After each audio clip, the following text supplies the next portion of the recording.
So today I'm going to show you how to write a check. So we have a real check right over here. We're going to kind of break some of this information down, and then I'm going to show you how you want to fill this out. Now, if you find yourself getting some great value out of this video here today, make sure you hit that thanks button down below to help us continue to make more free content just like this for everyone. Now, the first thing we actually want to be doing here is actually checking out our information on this top left-hand side. Obviously, it's blocked out for the video, but you want to make sure that this information matches your ID, as some places will actually ask for your ID when taking a check. Now, obviously, if you're writing a check to a friend or family member, that's not going to be as relevant, but just something to keep in mind. We also have these numbers down here towards the bottom. This is going to be your routing number on the left and then your account number on the right. So the nice thing about that is if you actually need those pieces of information and you don't have your phone available around you, you can actually just grab that information and utilize that the same way as if you were to check online. Now, you have this number right over here, 356, on two different areas of the check. This is just the check number. It kind of helps keep things in order if you have to write multiple checks to kind of keep things in line.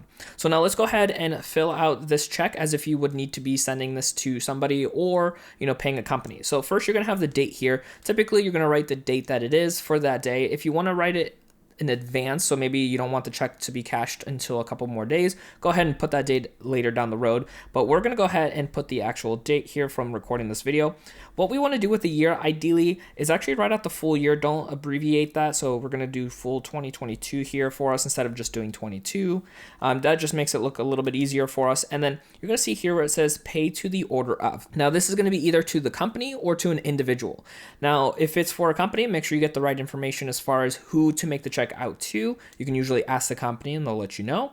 The other thing you can do is if it's going to be to an individual, make sure you have their legal first and last name, so that way when you write that check for them, they can actually go ahead and cash it with their bank. Sometimes if they use like a middle name or a nickname, that will not go through. So we're going to do pay to the order of, let's just say, True Financials.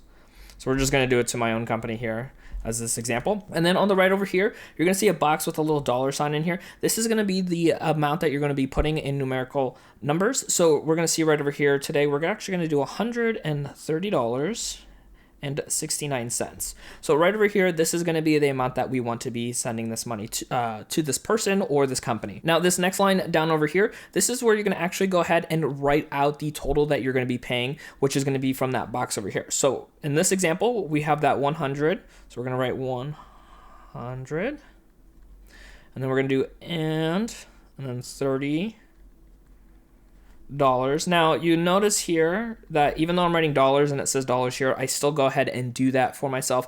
And then what we're going to do is for the cents, you can go ahead and write 69 cents if you want to, but that's going to take up too much space. So what we're going to actually do is do 69 over 100. So whatever the total is here for the change, whether it's 1 cent to 99 cents, you're just going to write that over 100.